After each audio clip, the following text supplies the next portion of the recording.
Diaspora FM.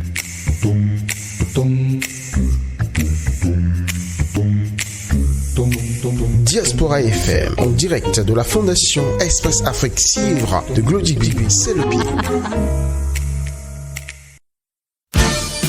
Le point 7. Le point 7. Votre émission de décryptage de l'actualité nationale et internationale sur Diaspora FM 102.3. Mesdames, Mesdemoiselles, Messieurs, bonjour et bienvenue à votre émission Le point 7. En studio, comme toujours, Julien Kitty, bonjour. Bonjour Peggy Ludovic Dagba, bonjour à tous les amis auditeurs de Diaspora FM. Heureux de vous retrouver, même si derrière vos lunettes noires assassins, comme on les appelait lorsque je traînais dans les ruelles de Guézin là-bas. Quand on découvert, quand il y avait, ça, hein? Tu vois, les verres noirs, là, on les appelait les verres assassins. Non, on parlait de Reban. Sans savoir que c'était une marque de verre qu'on appelait Reban. Voilà, donc heureux de vous retrouver quand même. Heureux de vous avoir avec nous en studio avec un très joli costume complet, il faut le dire. Couleur bleu ciel, une couleur que j'adore.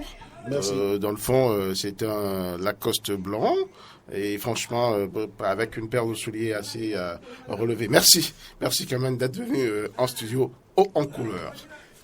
En face de vous, Stanislas Amoy, bonjour.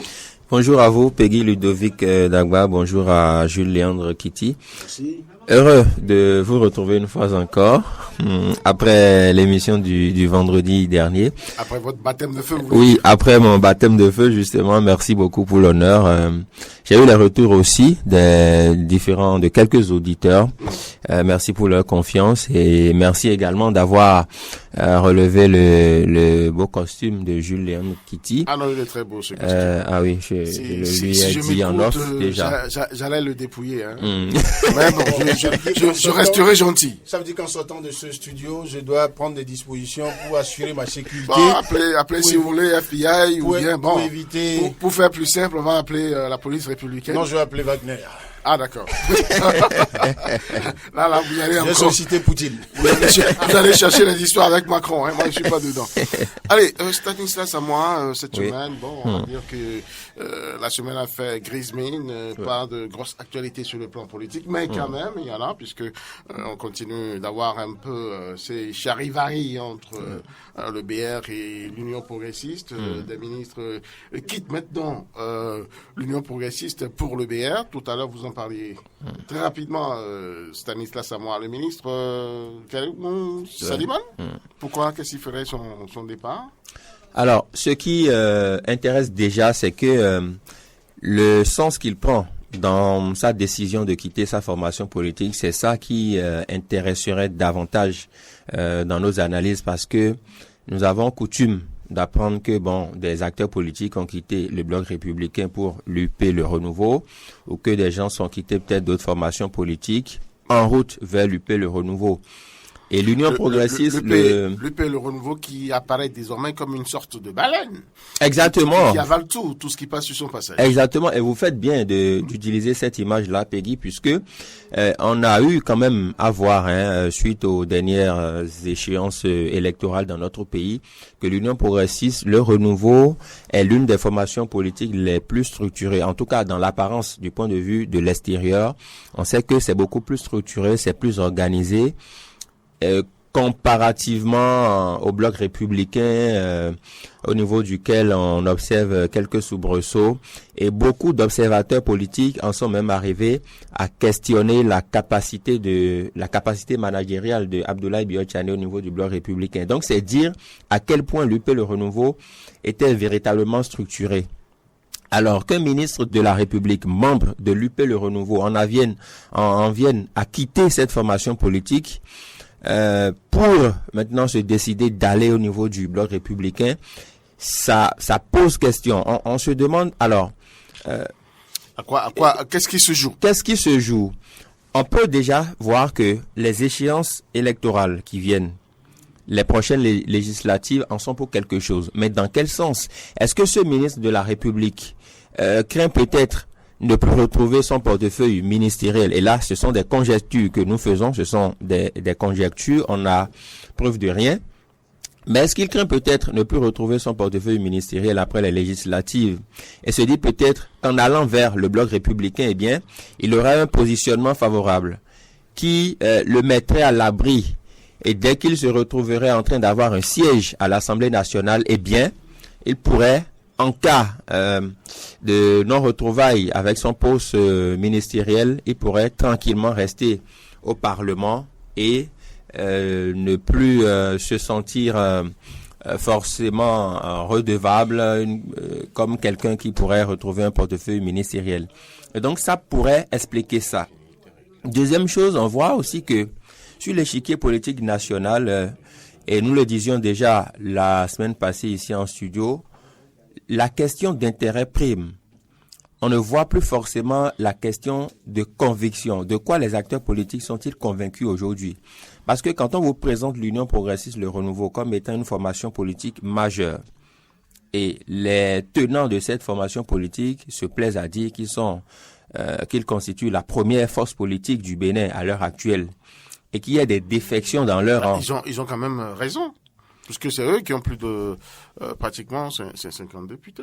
Oui, je ne dis pas qu'ils n'ont pas raison. Alors, en politique, ils sont les mêmes à nous dire et à nous chanter à longueur de journée et à longueur de temps que la politique, ce n'est ni la soustraction ni la division, mais plutôt la multiplication et l'addition. Alors, si vous êtes une force politique majeure et vous entendez le demeurer, il ne faudrait pas accepter des défections dans vos rangs.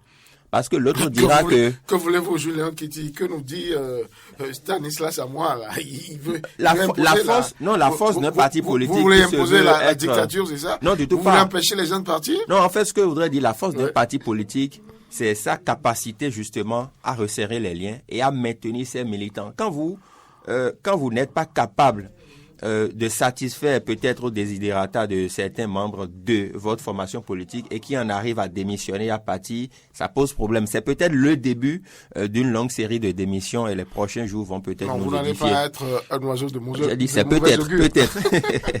Julien Kitty. Non, je pense Vous êtes parti à cette analyse? Non, je pense que, comme j'ai coutume de le faire, lorsqu'il y a de ces faits majeurs de comportement de personnes adultes, en espace public, et dans le cas d'espèce, c'est un ministre en fonction et qui quitte un parti politique de la mouvance présidentielle pour un autre, mouvance présidentielle dont le leader charismatique, pour parler comme chez nous, est le chef de l'État. Ça veut dire qu'il a bien calculé, dans l'absolu, c'est qu'il est en train de satisfaire les intérêts du chef de l'État, celui qui l'a nommé au gouvernement. Parce que c'est sûr, même dans votre analyse, il ne vous est pas arrivé d'imaginer qu'il veuille travailler lui-même pour précipiter son départ du gouvernement. Il veut au moins préserver ça. Et selon vous, il regarde l'avenir. Qu'il quitte l'UP pour le BR ou que quelqu'un quitte BR pour UP. Aujourd'hui, si vous demandez à mon enfant, il vous dira que c'est le jeu le plus... le sport favori aujourd'hui. Le plus facile aujourd'hui. Et sans qu'on ne puisse lire véritablement la pertinence de ces déplacements-là. Maintenant, lorsqu'on prend le cas spécifique du ministre des Enseignements maternels et primaires, il est de la même région, presque de croix de la même circonscription électorale, que le ministre Jean-Michel Abimbola, qui est au gouvernement aussi, qui il y a quelques mois était parti du bloc républicain, a mis un temps sabbatique. Là, vous voulez mettre en jeu, en lumière ici, les contre-coups ou les coups. Non, je ne vois pas ça en termes de coups. Non, je ne vois pas. Non, on adore trop les coups. Laissez-moi finir, parce que il faut quand même le mettre en lumière. Voilà deux personnes qui viennent de la même aire géographique, on va dire. L'un était à l'UP et l'autre vient le rejoindre et puis lui il part. Donc est-ce qu'on peut dire que ce sont les vérités Alors vous avez Jean-Michel Abimbola qui à l'approche des élections législatives refait surface pour dire bon alors je vais à l'UP et quand il va à l'UP d'office il est mis dans le bureau de l'UP. Après ça comme s'il avait une mission qu'est-ce que je vais dire, dynamite carrément le dispositif BR dans la région. Ça démissionne du conseil communal, des leaders, anciens maires. Et donc, il fait démissionner beaucoup de personnes parce que ça se susurre et que c'est à cause de lui que ça se fait comme ça. Et le BR s'est trouvé même dans l'obligation de faire une mission de haut niveau vers le patriarche Faboum, dont la fille, ancienne maire dans la région, a rejoint l'UP et qui, ironie du sort, avait été dans l'affrontement électoral avec Abimbola. Et c'est d'ailleurs l'une des raisons pour lesquelles le BR l'avait suspendu, lui. Voilà que les deux ennemis se retrouvent dans l'UP. Alors, c'est clair que le BR s'est senti un peu faible là-bas. C'est une hypothèse que je mets et qui est très plausible. Alors, que le ministre soit de cette région et que quand l'UP, avec sa saturation à peine voilée, apparente, vous voulez dire? Apparente, eh bien, que le ministre préfère aller au BR, certainement, c'est pour que, comme Stade l'a dit, comme vous l'avez insinué aussi, pour donc se donner des chances d'être très bien positionné. Ça montre qu'il a des ambitions pour les élections dans sa région. Parce que en présence d'un certain nombre d'éléments comme Ambibola et autres avant, certainement qu'il ne pouvait pas espérer être au premier rang, et politiquement parlant, et au plan des positionnements aussi. Et tant que Abimbola n'avait pas dit son dernier mot pour dire je quitte définitivement le BR, lui, il ne pouvait pas prendre la décision de quitter l'UP pour venir. Et je crois que le ministre, vous allez le constater, le BR va probablement faire de lui sa figure de proue dans la région. Son joker. Donc, c'est une option, une démarche tactique. Mais alors, question. Ouais. Julien Kitty, est-ce que Salimane Karimou est connu pour étant, comme Abimbola, une bête politique, une bête dans la circonscription électorale là-bas?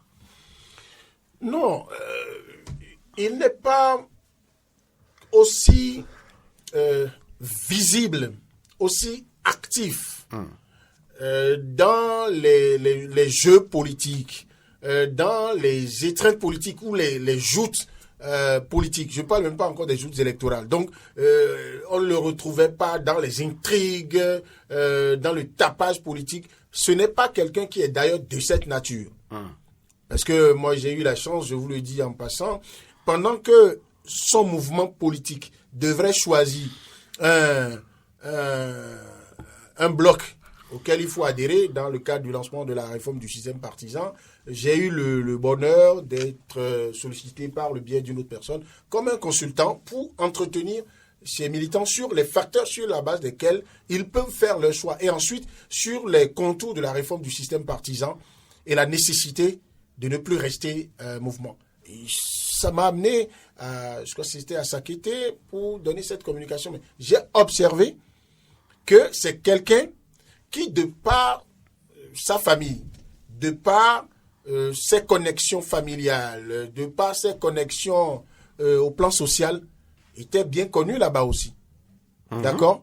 Et je me suis fait dire, je n'avais pas fait le lien en ce moment, que je ne sais pas si c'est trop vrai, mais il porte le même nom, que c'était un frère à l'ancienne ministre paix à son âme, Karim Rafiatou, et qui, soit dit en passant, a été mon professeur de biologie, excellente enseignante, en plus de sa carrière politique. Et donc, cette famille est très connue là-bas. Et pour être ministre, même si le chef de l'État dit que son gouvernement est d'abord fait de techniciens, un gouvernement est d'abord politique. Ouais. Alors, pour être ministre depuis tant d'années et rester presque inamovible, du premier quinquennat au deuxième, ça veut dire qu'il représente jusqu'à la garde. Ça veut dire qu'il représente quelque chose de pas négligeable. Mais il n'est pas aussi visible que Abimbola. Mais est-ce que être visible dans les tapages, dans les intrigues, signifie que vous êtes politiquement, du point de vue électoral, plus efficace? Non. Mais toujours est-il que ce que Abimbola avait de plus que Salman, c'était cette visibilité dont on a besoin au-delà de tout à l'approche d'une élection. Et tant que vous avez quelqu'un comme Abimbola qui est devant vous, et pour le personnage, pour ce que j'en sais, le ministre Salman doit être pratiquement heureux de voir Jean-Michel Abimbola aller vers l'UP, et en l'absence de la fille de Fagbon. D'accord. Et si ce n'est et les gens du BR certainement se sont rendus compte que le fait pour Biotchane d'aller voir Fagbon et de lui arracher la phrase selon laquelle Fagbon, il est toujours membre du BR, ça ne suffira pas. Fagbon d'aujourd'hui, ce n'est pas Fagbon d'hier qui, quand lui seul il sort pour faire campagne, il règle l'affaire, il plie le jeu. Donc à partir de ce moment, j'estime que Salman Karim, il est connu là-bas, mais il a certainement envie d'étendre ses tentacules, d'être aujourd'hui positionné comme le leader, parce que la région a besoin justement, ne serait-ce que pour ce parti BR, de ce leader-là, parce que entre-temps, un certain le ministre, l'ancien premier ministre ou vice-premier ministre, qui a été un ministre de l'enseignement supérieur, Abiola, se trouve être conseiller électoral aujourd'hui, donc il n'est plus actif sur le terrain. Donc quand vous voyez, il y a une autre dame, Madame Akitobi, mais le terrain semble un peu déblayé pour que Salman se positionne. Et je pense même que s'il lui était demandé de rester encore au gouvernement après les législatives, s'il veut vraiment faire une carrière politique, le meilleur choix serait pour lui de quitter le gouvernement et d'aller au charbon. Alors, Stanislas, à moi, et ce sera la dernière question sur ce sujet. Est-ce que vous pensez que cette stratégie va payer? Est-ce qu'il est éclairé? Parce que, connaissant, la menace que représente Abimbola, la fille de Fagbon et autres, et que lui, il décide rapidement de se séparer de ce lot-là pour aller ailleurs où il fait plus bon, en tout cas, il y a plus d'espace. Est-ce que vous pensez qu'à l'arrivée, ça va payer? En politique, nul ne peut présager des résultats, même si on met toutes les forces dans la bataille, il y a quand même une petite parcelle d'incertitude. Et c'est ça justement qui fait le charme et toute la beauté du jeu politique. Alors, c'est vrai que au vu du développement fait tout à l'heure par Jules Léandre Kitty, on voit mal comment est-ce que Salman Karimou pourrait ne pas avoir toute la latitude d'être bien positionné et pouvoir faire un bon score. Mais pouvoir se faire et pouvoir faire un bon score. Alors, votre question m'amène à faire une petite analyse. C'est que au niveau des législatives, il faut aller au charbon, aller conquérir l'électorat. C'est vrai que au vu de l'aspect politique et de l'ère géographique, on pourrait voir que oui, Salman Karimou est bien positionné, mais attention, il ne suffit pas, à mon sens, d'être peut-être ministre du gouvernement, d'accord, pendant plusieurs années, d'avoir peut-être une parenté bien assise dans la localité pour convaincre les électeurs. À la base, et pour les élections législatives, nous avons eu à voir dans ce pays que il faut véritablement aller au charbon, expliquer ce que vous voulez faire à l'Assemblée nationale. Et je rappelle au passage que pour le 8 janvier prochain, nous aurons à élire non pas 83 députés, mais plutôt 109 désormais. Ce sera une première. Alors, les places coûteront excessivement cher si elles ne le sont déjà, et la bataille sera davantage rude sur le terrain. Et quand vous évoquez tous ces noms-là, la fille de Fagbon qui est là, Jean-Michel Abimbola aussi, Karamat, voilà, chacun d'eux essaiera de convaincre l'électorat. Et je le disais tout à l'heure dans mon premier propos, c'est que en politique, il s'agit d'additionner, de multiplier et non de soustraire ou de diviser. Et donc, Salman Karimou a toute la latitude aujourd'hui d'aller sur le terrain, d'aller au charbon, de convaincre les électeurs, de leur présenter son projet de société, d'essayer de tout mettre en œuvre pour voir un peu comment est-ce que ça se passe, la conquête de l'électorat. Parce que ici, il ne s'agit pas d'un poste nominatif comme un poste de ministre ou en conseil des ministres, eh bien, le chef de l'État, elles sont dévolues sur vous, mais il s'agit d'un poste électif et donc il faut aller à la base, parcourir les hameaux, les fins fonds de sa localité, de cette aire géographique-là, parler aux populations, leur dire un peu ce qu'il veut faire une fois étant à l'Assemblée nationale. Et c'est peut-être à l'aune de toutes ces initiatives-là qui lui seront d'une belle expérience qu'il pourra dire que oui, je suis aguerri maintenant pour aller à l'Assemblée. Encore faudrait-il passer par les urnes. Et l'étape du 8 janvier me paraît assez cruciale. On a vu dans ce pays des personnes à qui qu'on donnait carrément favoris pour des échéances électorales, mais qui à l'arrivée ont été battus à plate couture. Et donc, ne l'oublions pas, la politique nous réserve cette parcelle d'incertitude-là. Il faut faire très très attention parce que les jeux restent ouverts. Julien Kitty, vous pouvez réussir cet exercice lequel en quelques secondes, en 30 secondes, 1 minute maximum. Comment voyez-vous les chances de Saliman Karimo pour ces élections-là, pour se faire élire au soir du 8 janvier? Non, je pense que pour parler comme quelqu'un qui souhaite la réussite de la réforme du système partisan, je peux parler des chances de Salman de se faire positionner par le bloc républicain. Mais pas celle de se faire élire. Celle de se faire élire, c'est une élection, un scrutin de liste. Donc, je préfère regarder quel est le poids du parti dans la région. C'est vrai que l'individu... Vous l'aviez dit tantôt. L'individu apporte quelque chose. Vous l'aviez dit tantôt. Je pense que... C'est le porte-flambeau, c'est le porte-voix, notamment dans cette région. Je pense que Salman a, comme tout autre candidat d'ailleurs dans la région, d'autres partis comme j'ai coutume de vous le dire, il y a deux risques. Le risque positif de gagner et le risque négatif de perdre. Et alors, qu'est-ce qu'il peut faire pour maximiser ses chances, je vous en prie. En d'autres termes. Qu'est-ce qu'il peut faire pour maximiser? Si vous voulez, je reformule la question. Non, je n'ai pas mal compris votre question. Non, donc je ne comprends pas que vous veuillez... Je sais que vous n'avez pas mal compris, mais j'ai envie de le refaire. Que peut Saliman Karim face à Abimbola? Alors, tout compte fait, ce match aura lieu. D'accord?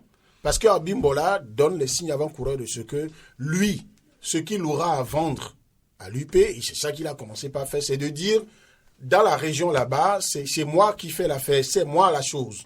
D'accord? Et il a provoqué des démissions pour montrer que il peut faire comme défaire tout ce qu'il y a de grand là-bas. Alors, Saliman gagnerait à démontrer que les mouvements provoqués par Abimbola ne peuvent pas être synonymes d'office de ce que plus rien ne peut se faire par un autre parti là-bas. La preuve, c'est que ce que Abimbola a eu directement, peut-être Salman, dont la famille est ancrée là-bas aussi, ne l'a pas eu. Rappelez-vous que Abimbola a eu un père qui était un homme politique. Il y a quand même de qui tenir. Très bien. Alors donc, il est parti de cet héritage d'abord pour commencer donc par occuper un certain nombre de postes. C'est de là que c'est parti. Maintenant, pour quelqu'un qui a été ministre comme Salman aussi pendant tout ce temps, ne minimisez pas les capacités sous nos cieux, sous nos tropiques, des marges de manœuvre qu'un ministre en fonction a. D'accord, de faire du bien à telle ou telle personne, d'aider des gens, et cela peut être, ça peut avoir des dividendes au plan politique. Les peuples de là-bas peuvent estimer aussi que, au-delà du parti, si on voit les fils du terroir, on peut estimer que Jean-Michel Abimbola, en termes de postes électifs, en a suffisamment fait depuis son père et lui-même après, et plusieurs fois ministre.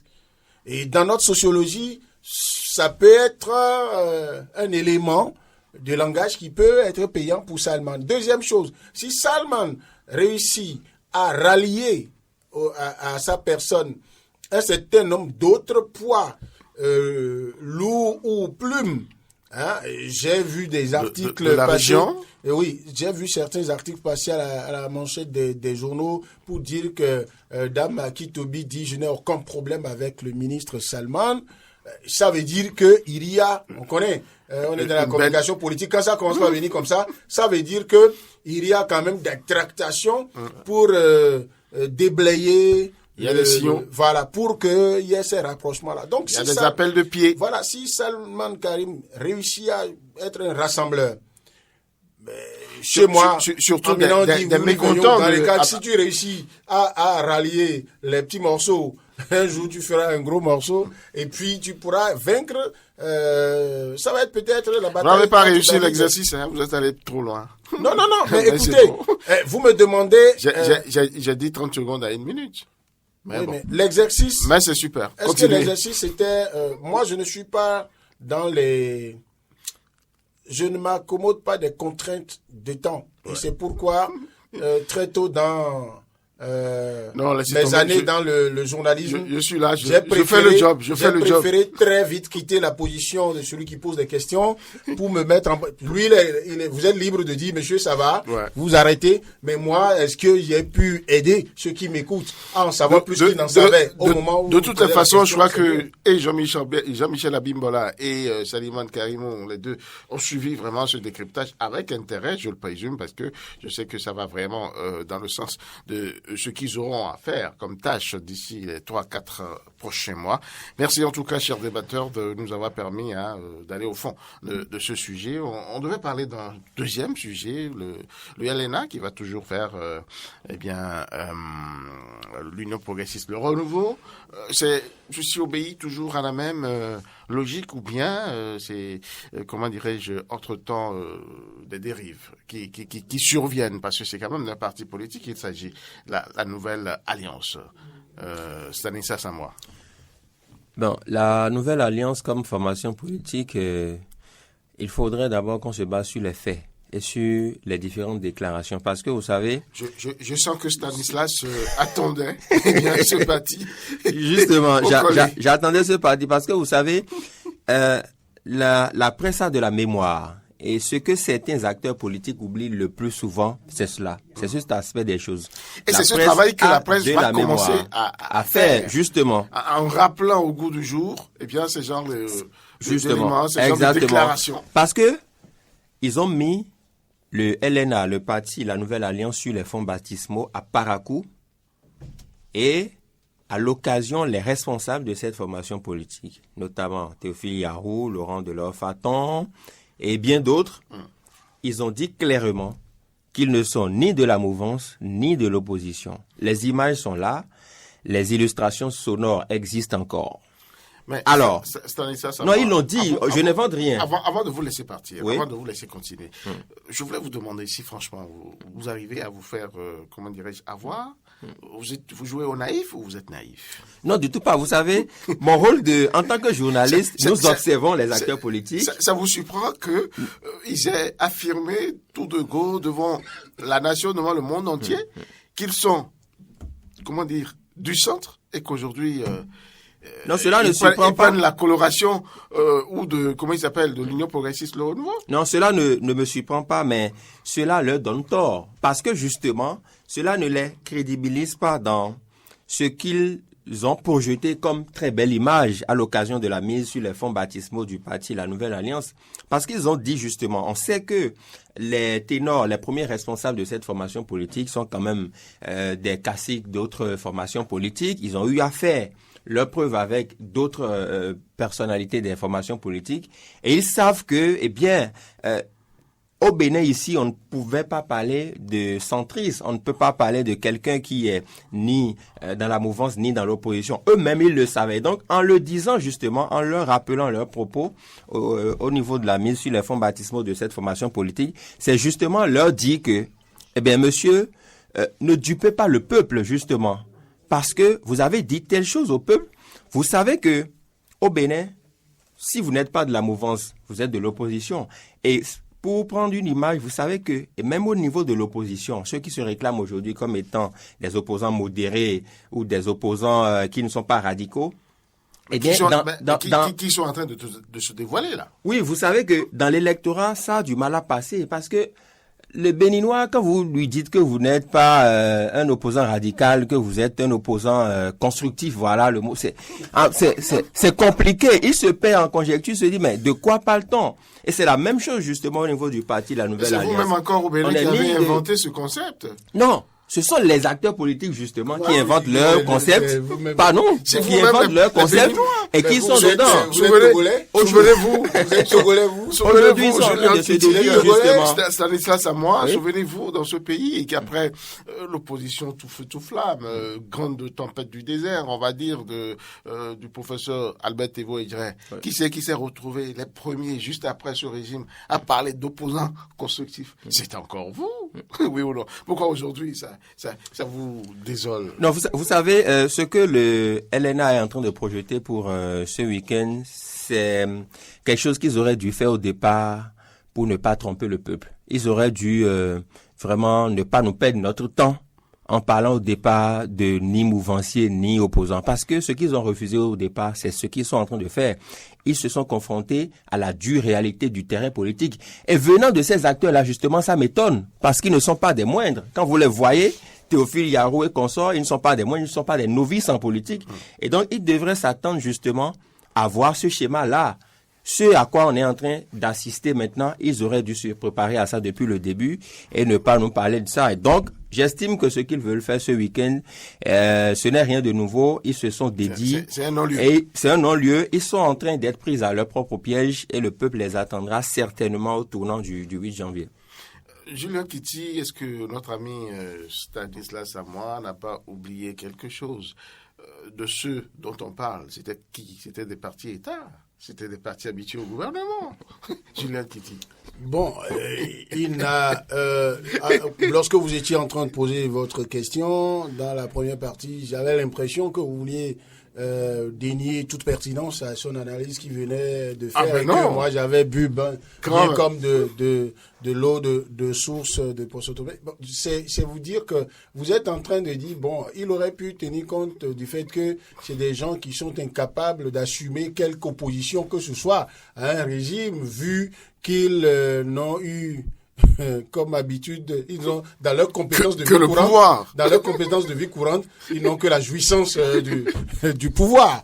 Et j'ai envie de vous donner malheureusement raison parce que j'aurais aimé que leur comportement fût de nature à vous démentir, mais malheureusement non, parce que dès qu'ils avaient déjà dit que, vous voyez, c'est même plus élégant de dire qu'on est centriste que de le dire en termes de nous ne sommes ni de la mouvance ni de l'opposition. Vous savez, ailleurs où on parle de centrisme, c'est par rapport à un certain... Lorsque deux partis, deux camps politiques sont opposés sur des idéologies, sur des choses précises. Et quand vous êtes un parti, un troisième parti qui vient, et qui estime que dans ce qui les oppose, vous ne vous retrouvez pas, c'est que vous êtes ni avec l'un ni avec l'autre, mais vous vous affichez, vous vous positionnez par rapport à un autre concept, à une autre idéologie qui, selon vous, est de nature à satisfaire les besoins, les aspirations du peuple. Mais aucune idéologie, tout au plus on sait d'eux que ce sont des suspendus de Humpé, d'accord, des suspendus voire radiés de Humpé. De Paul Humpé, le secrétaire exécutif national de la FCDE. La preuve, excusez-moi, jeune journaliste de haut niveau que mon cher ami Stan est, il a fouillé dans sa tête, il n'a pas pu trouver à citer plus de 2 noms, Yarou et Delors Faton. Si vous êtes un parti politique sérieux, un journaliste qui n'a pas devrait quand même pouvoir vous citer. Vous citer beaucoup de personnes. Voilà. Donc ça veut dire que c'est les deux qu'on connaît.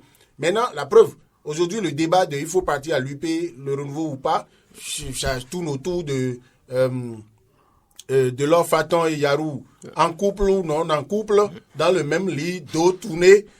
Vous voyez, c'est à ça que c'est réduit. C'est-à-dire que... il a fait passer son message. Donc, en disant qu'ils sont centristes, c'est en fait pour nous dire qu'ils ne sont ni de la mouvance ni de l'opposition, ils avaient déjà montré qu'ils allaient vers la mouvance présidentielle. Pourquoi? Parce que les rares cas qu'on a eu ici, je vous rappelle le cas précis du professeur François Abiola. Quand il a tourné la page Yaïbouni, Talon est arrivé. Alors, regardez la rivalité qui a été celle entre Patrice Talon et Yaïbouni. Pour un professeur de son rang, il ne faut pas tourner kazakh, il ne faut pas changer de veste de but en blanc. à 90 degrés ou à 390 degrés. Il faut quand même déjà au moins dire que je suis au milieu. Parce que si vous ne commencez pas par dire que vous êtes au milieu, vous allez perdre beaucoup de temps et ça peut être trop tard après. Parce que si vous n'êtes pas au milieu, ça veut dire que on vous classe toujours d'office dans l'opposition. Et vous allez encore partir de là-bas jusqu'à arriver au milieu. Avant de quitter le milieu ça risque de finir là-bas, ce qui a à partager. Donc, bref, moi, je caricature ça comme ça et je me dis, ça a marché pour le professeur Abiola. Pourquoi vous ne pensez pas que ça peut marcher pour Monsieur Yarou? Non, mais Julien le professeur Abiola, sur ce plan, Julien Kiti, ouais.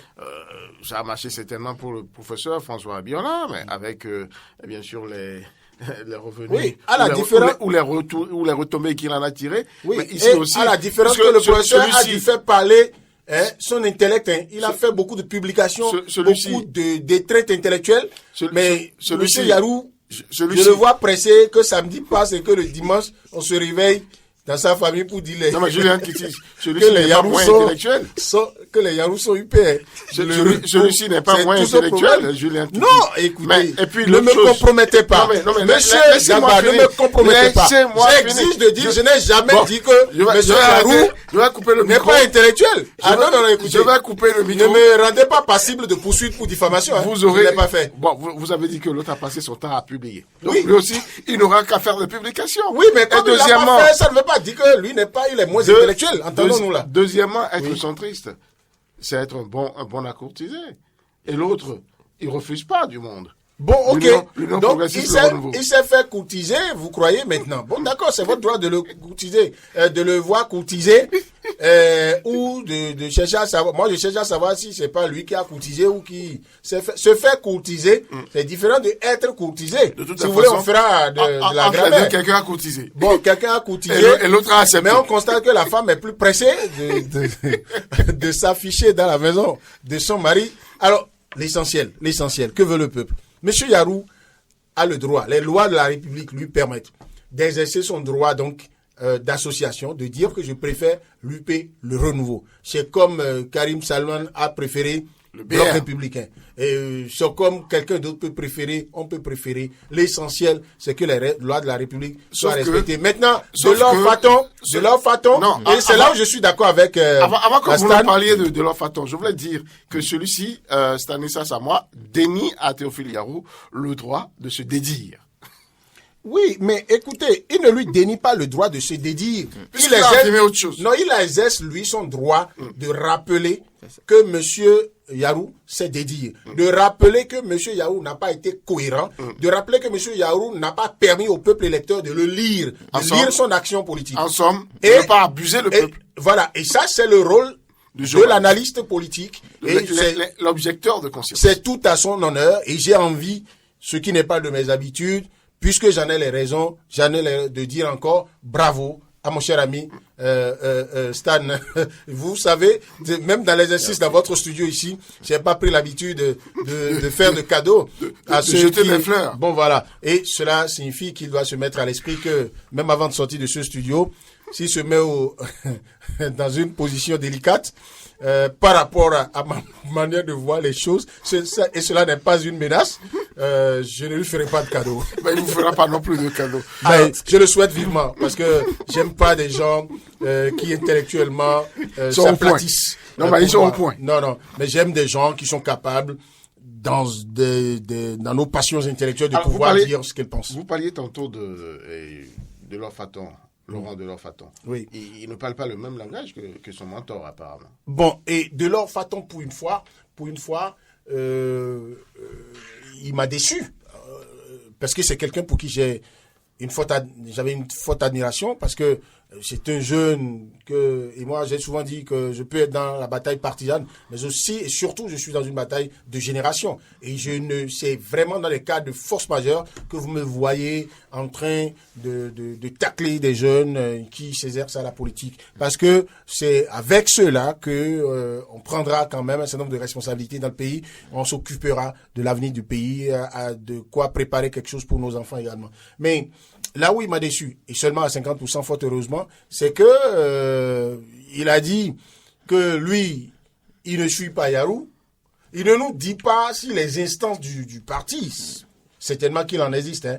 Je ne veux pas prendre le risque de penser que le parti se réduit à un duo. Mais non, qu'est-ce qui le fait rire à moi. Il faut qu'il nous dise, cohérent, que je l'ai souvent trouvé, de l'Ofato, il faut qu'il puisse nous dire que les instances du parti qui se sont réunies, les travaux préparatoires qu'il y a eu préalables, et qui lui ont permis, lui, d'exercer son droit de dire non. Il n'a pas pu nous dire ce que disent les tests de leur parti politique lorsque le président se lève pour dire que je me jette dans les bras de l'UP Le Renouveau, parce que c'est désormais un secret de polichinelle. Mais il se contente de dire que lui, il n'est pas d'accord et il fera sa sortie. Mais il embrouille les cartes en disant encore que bon, ils sont toujours dans le même lit, c'est simplement qu'ils se sont fait dos. Est-ce qu'il veut nous dire par là, et c'est mon droit de penser à cette hypothèse également, que lui n'a pas envie que d'aller à la rivière dans le même flot, dans les mêmes vagues d'eau que Yarou. Il veut différer son arrivée. L'essentiel, c'est que les deux se retrouvent de l'autre côté. Sinon, s'il veut s'opposer à ça, il veut s'opposer à ça en tant que avec quelle casquette? Pour dire que je ne suis plus le parti, ou bien, il veut jouer à un jeu. Dans ce cas, c'est encore jouer à l'esprit. Je ne le voudrais pas pour des gens de sa génération. Jouer à l'esprit, c'est quoi? C'est que Yarou décide d'aller adhérer avec un lot de militants de leur parti et d'amis, et que dans le deal avec l'UP Le Renouveau, on considère ça comme des adhésions individuelles. D'accord?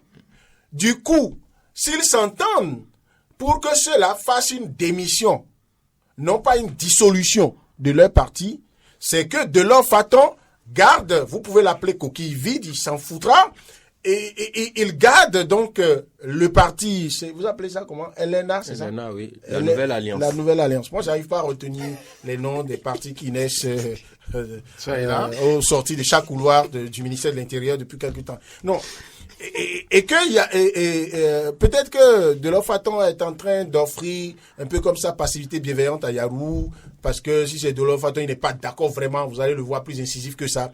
Peut-être qu'il veut lui offrir sa passivité bienveillante pour que l'autre parte sans dissoudre le parti et que lui devienne président d'un parti. Surtout que, et c'est là seulement il m'a satisfait, parce que je suis heureux d'entendre un jeune le dire, il dit que si Dieu lui prête vie, il restera acteur politique très actif sur la scène politique pour les 40 ans à venir. C'est énorme. Et je voudrais qu'il y ait des jeunes qui puissent prendre ce pari-là. Parce que je vous jure la main sur le cœur, ça n'est pas de l'eau simple à boire que d'être dans le milieu politique, dans la pratique politique pour 24 heures. Que un jeune qui pouvait se contenter de dire j'évolue dans mon univers universitaire où il est quand même, il n'est pas moins excellent, docteur en sciences de l'information et de la communication, un peu tiré vers la sociologie parce qu'ayant travaillé sur le langage du FA, pour moi c'est quelqu'un qui pouvait se faire valoir, simplement continuer, vivre dans son coin. Mais pour les idées que je lui connais qui sont pertinentes, on partage pas des espaces d'amitié politique, mais je pense qu'il faut qu'il soit plus clair que ça. Et je souhaite vivement que nous puissions rester intellectuellement à cette trousse pour que nous ne le perdions pas, parce qu'il ne faut pas qu'il commence par réfléchir comme une certaine classe, ou qu'est-ce que je veux dire, une certaine catégorie d'acteurs politiques. Ah ben, merci Julien Fiti. Sur le sujet rapidement, si vous le permettez, moi selon mes informations, c'est que Laurent Delors Faton ne sera pas présent à cette sortie du parti la Nouvelle Alliance, et donc on va suivre de près un peu ce qui sera sa réaction dans les jours à venir. Mais l'autre chose, j'aurais souhaité que honnêteté intellectuelle oblige que les responsables du parti La Nouvelle Alliance puissent nous dire ce week-end, eh bien, les raisons qui les ont poussés à quitter le statut de ni opposant ni mouvancier à désormais membres adhérents de l'Union progressiste Le Renouveau. Cela donnerait plus de confort à leur nouveau positionnement, et cela permettrait aux militants de pouvoir mieux les suivre.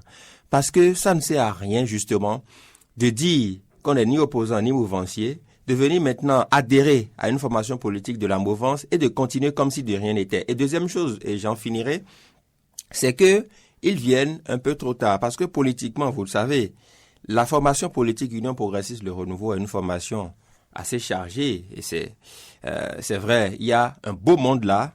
Et chacun essaye de se positionner. Moi, je vois mal Théophile Yarro venir au niveau de l'Union progressiste Le Renouveau et ne pas être positionné sur une liste pour les prochaines législatives ou être moins positionné par rapport à d'autres. Et là, s'en suivront peut-être d'autres batailles internes qu'on ne serait pas prêt à gérer. Donc, on verra bien ce qui en sera. Mais toujours est-il que moi, je les attends sur les motifs qui les ont, qui sous-tendent leur ralliement à l'Union progressiste Le Renouveau et ce qu'ils entrevoient faire au niveau de cette formation politique pour les échéances qui viennent. Merci à vous, chers débatteurs. Merci infiniment pour ce débat qui s'en va finir dans quelques instants. Non, dans quelques instants seulement. Nous sommes à quelques minutes, un bout de la fin de cette émission. On va quand même évoquer, on va en profiter pour évoquer la mémoire de ce respectable monsieur, ce grand intellectuel africain, j'ai envie de dire, et bien sûr, comme j'aime bien à l'appeler, professeur Honorat Aguessi, qui donc est parti dans la félicité permanente et aujourd'hui, j'allais dire ce jeudi, a été conduit donc à sa dernière demeure. Julien Kitty, qu'est-ce que cet homme-là, en tout cas son travail, son parcours évoque comme hommage chez vous? Alors, grand hommage au professeur Honorat Aguessi. Je m'incline sur la mémoire de l'illustre disparu, et quand je parle d'illustre disparu, ce n'est pas pour de façon classique répéter une expression consacrée, c'est véritablement quelqu'un qui a vécu utile. Un intellectuel parfait, quand je dis parfait, ce n'est pas au sens moral, mais un intellectuel qui a, si on devrait prendre ces neurones, les étudier comme on en a étudié pour Einstein, on aurait vu qu'il ne serait pas resté à 10% d'exploitation qu'on attribue arbitrairement peut-être aux Africains. Il a beaucoup réfléchi. Et puis, il n'est pas resté à l'étape de la réflexion, il a posé des actes. Il a impacté. Alors, aujourd'hui, nous avons eu le département de la Flash qui a été aujourd'hui dans les réformes divisé en deux. Il y a Flash et puis autre chose. Il y a FLAC. Bon, voilà. Il en est le fondateur. Voilà des gens qui aussi savaient étudier plusieurs disciplines qui ont des connexions pour faire d'eux de vrais intellectuels. Ils se sont fait taper des diplômes en philosophie, des diplômes en lettres et d'autres, et après en sociologie, anthropologie. Alors, il est allé loin. Moi, j'ai eu la chance d'avoir un frère aîné, même père, même mère, qui était dans le département de sociologie, et j'étais passionné, de l'entendre me parler de ces grands professeurs et de me parler des grands noms de ce département. Tout le monde était unanime pour dire Honorat Aguessi, c'était très fort. Ensuite, il a travaillé à inaugurer l'ère des sociologues de terrain. Parce qu'un sociologue, c'est pas simplement pour être en train de bavarder, c'est le terrain. Et même quand il a quitté l'université de façon formelle, il a créé ce qu'on a appelé l'université de la pertinence. Vous aviez des jeunes qui venaient de décrocher leur maîtrise en sociologie, qui n'étaient nourris que de beaucoup de théories, qui repartaient dans les locaux de l'idée, son institut Ouida, pour vivre la réalité, pour avoir comme professeur parfois des dépositaires de la tradition, qui n'avaient rien à voir avec le circuit à l'occidental de l'éducation. Vous voyez quelqu'un qui travaille sur les assins, par exemple, d'accord ? Les représentations fixes des morts dans nos familles. Ils avaient la possibilité, quand ils allaient là-bas, que des grands dépositaires de cette tradition viennent les entretenir pour dire voici ce que ça signifie. Voici que si on vous envoie, vous pour dire vous voulez faire de l'immersion dans les recherches, voici comment vous rentrez pour que on ne vous regarde pas comme un étranger et que vous maximisiez vos chances d'avoir les bons éléments. Et on les a amenés à être de vrais intellectuels et non des lettrés en français. Et ça, il a fait. Alors, sur les questions de panafricanisme, il a été dans beaucoup de publications et aussi dans beaucoup d'initiatives entre chercheurs au plan international. Sur la mémoire de l'Afrique à travers la restitution d'un certain nombre d'éléments de l'histoire des esclaves, il a été moi j'ai été dans l'ombre du couple de la famille Dia, par exemple, pour parler de l'afrocentricité, prendre un certain nombre d'initiatives, mais le professeur Agassi était parmi ceux-là qui portait dans le concret un certain nombre d'idées qu'on avait. Vous avez l'histoire de Zomachi qu'il a créé. Donc pour moi, et puis dans le secteur de l'éducation dans notre pays, il a été dans beaucoup de commissions, beaucoup d'initiatives de gouvernement. Et voilà quelqu'un qui n'a jamais, aucun gouvernement, aucun régime n'a regardé comme quelqu'un qu'il faut négliger. Et il a su se mettre au-dessus de la mêlée. Donc, je pense que, malheureusement, il y a ce phénomène de la mort physique, qui fait que toute l'enveloppe charnelle que nous avons, sur laquelle nous mettons encore des habits comme vous l'avez constaté tout à l'heure. Si vous avez beau célébrer le costume que je porte, eh bien, c'est sur une matière périssable. Et ça, moi, me fait beaucoup réfléchir. Alors, est-ce que il ne faut pas vivre comme le professeur Honorat Agassi pour que tout au moins, à votre départ physique, les idées puissent rester, les actes posés, les choses matérialisées puissent rester et avec des traces. C'est-à-dire que les publications permettent à des générations futures de pouvoir continuer, perpétuer votre œuvre mieux que d'autres personnes qu'on célèbre de leur vivant, mais dès qu'ils meurent, ils s'éteignent avec tout ce qu'ils savent faire. Donc, salut le grand intellectuel, Père éternel à son âme, mais que vive toujours Honorat Agassi, et que des Honorat Agassi, on en crée suffisamment dans notre pays. Mais attention, que à travers la mort, l'inhumation, les hommages à Honorat Agassi, que nous réfléchissions, nous repensions notre système éducatif, qui certes a besoin qu'on aille vers des formations pratiques pour donc créer de la richesse, mais il faut faire très attention aussi à la proportion. Parce que si nous allons vers un système qui fabrique à 95% au bout de 10-20 ans des gens qui ne sont capables que de tourner des machines, je ne sais pas ce que deviendrait leur tête. Parce qu'il y a un acharnement, il y a comme un acharnement, les dirigeants ne l'ont pas dit, mais il y a comme un acharnement, je ne sais pas s'il faut l'appeler ainsi, si le mot est trop fort comme une excuse, contre tout ce qui est théorique, tout ce qui est formation des esprits, les départements de lettres, de sociologie, de ceci ou cela.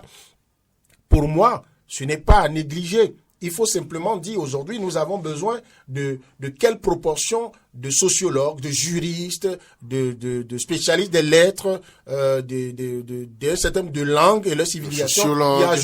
Y ajouter les langues du Bénin. Parce que étudier les langues, tout le monde regarde ça comme bon. Mais si vous allez au Nigeria, qu'on a étudié le Yoruba, sur ces questions, voilà, donc, vous êtes intarissable. Je vous Merci en prie. beaucoup. Faisons le tour à Ouida. J'ai l'impression, ce n'est pas fait du régionalisme que je dis, que j'ai l'impression que dans ce studio, il n'y a que des gens qui ont, ne serait-ce que à 50% au minimum, des liens avec Gléhoué. Pour ne pas dire 100%. Bon, je ne vous le fais pas dire pour que ceux qui ne sont pas de là-bas nous en veuillent. Programmons, et puisque nous pouvons nous le permettre dans ce studio, programmons une descente de 0.7, pourquoi pas, à l'idée. L'Institut pour le développement et des échanges endogènes. Voilà, et puis peut-être que la décharge spirituelle là-bas nous permettrait de retrouver plus d'inspiration et on ramènerait quelque chose de très bien pour Diaspora FM. Super, merci beaucoup. Stanislas, à moi, vous avez la potion congrue. Hein. Vous ne pouvez pas trop vous étonner parce que votre grand Qui frère... m'en excuse. Hein. Votre grand frère... À un moment donné, il faut exercer le droit de grand frère. Allez-y. Alors, je vous ai suivi avec beaucoup de plaisir. Vous avez dit l'essentiel. Hein. Je voudrais juste en quelques minutes rappeler un petit pan de l'immense parcours de l'homme, le professeur Honorat Aguessi, appelé le père de la sociologie, fut doyen honoraire. Il fut fondateur de la faculté des lettres, arts et sciences humaines, ancien chercheur au Centre national de la recherche scientifique à Paris, ancien directeur de la recherche scientifique et technique au Bénin, ancien directeur du programme UNESCO pour l'Afrique d'enseignement supérieur et de formation des personnels de l'éducation. Le professeur Honorat Aguessi a présidé la Commission nationale indépendante de mise en œuvre du MAEP, le mécanisme africain d'évaluation par les pairs. Il fut aussi chercheur au Centre national de la recherche scientifique à Paris. En 2019, un colloque a été organisé à l'université d'Abomey-Calavi en son honneur. Le professeur Aguessi, vous le disiez tantôt, fut le fondateur de l'Institut de développement et d'échange endogène IDE-AWIDA. Il a été annoncé pour mort déjà en juin 2020, mais rien n'y fit. C'est cette fois-ci que la mort est venu véritablement le chercher. Nous étions le 15 septembre 2022. Qu'il repose en paix.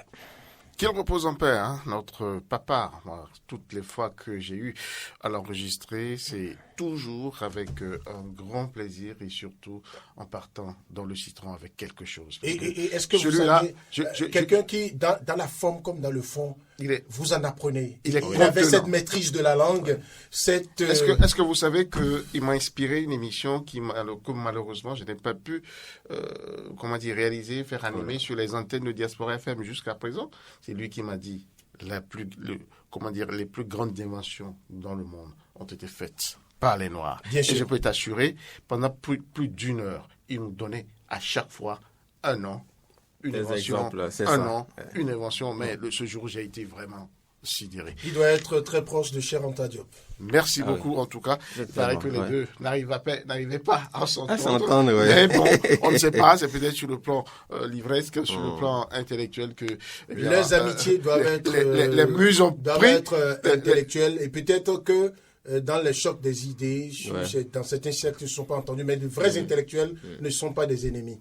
Avant de finir cette émission, je dois quand même rendre un petit hommage à mon frère Stanislas Samoa, parce que c'est quand même lui qui a été à la base de l'émission spéciale qui a été faite à la télévision nationale, à la télévision Eden TV, Eden TV, et qui sera également il faut que Diaspora FM. C'est pas, je pose rien, monsieur le rédacteur en chef, il faut que ce soit diffusé, rediffusé. Moi, j'ai pas eu la chance. C'est pas encore diffusé. Mon droit des téléspectateurs de... Ce n'est pas encore diffusé jusqu'à jeudi. Je garde d'impatience de le faire. Ça a été diffusé hier, hier jeudi, à partir de 20h30, je crois, juste après le journal. Donc, restez branchés. Le week-end aussi, ce sera programmé. On va en parler avec Madame Farida, la chef programme. Voilà. Merci à chacun et à tous d'avoir été avec nous. C'était une émission que nous voulions en hommage à feu professeur Honorat Aguessi pour l'accompagner dans l'au-delà. Le point 7. Le point 7. Votre émission de décryptage de l'actualité nationale et internationale sur Diaspora FM 102.3. Diaspora FM.